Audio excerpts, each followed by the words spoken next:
जो आपल्याला छत्रपती शिवाजी महाराजांचा मावळा मानत असेल तो कधीही खालची भाषा वापरणार नाही, कुठल्या स्त्रीबद्दल कोणाच्या आईबद्दल वाईट आणि चुकीचं बोलणार नाही।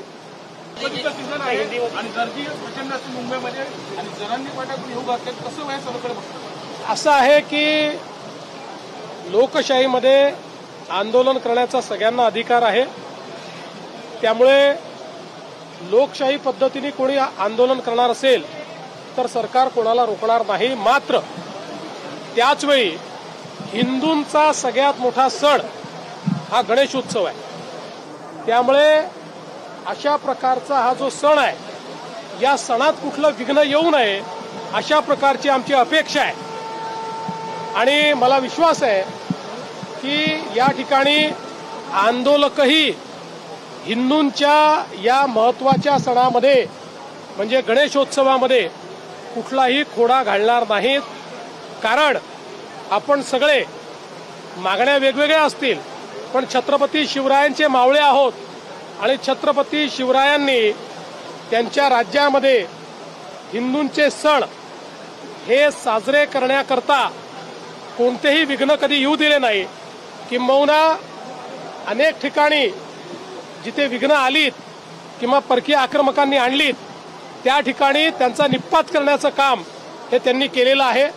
बाकी ज्याला आंदोलन करायचं त्यांनी लोकशाही मार्गाने करावं। माझ्यावर बोलताना ते म्हटले की एकनाथ शिंदेना तुम्ही काम करू देत नाही। शिंदे साहेब नाही म्हणाले ना, असं संपला विषय।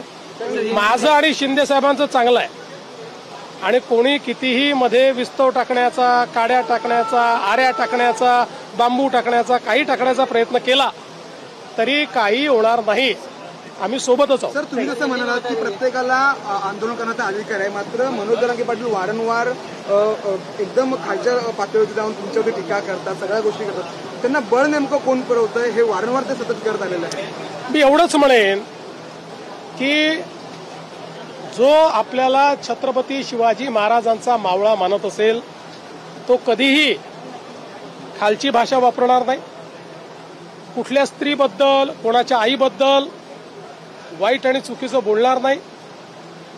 आणि खरं तर त्या संदर्भात मी प्रतिक्रिया द्यावी हे मला योग्यही वाटत नाही।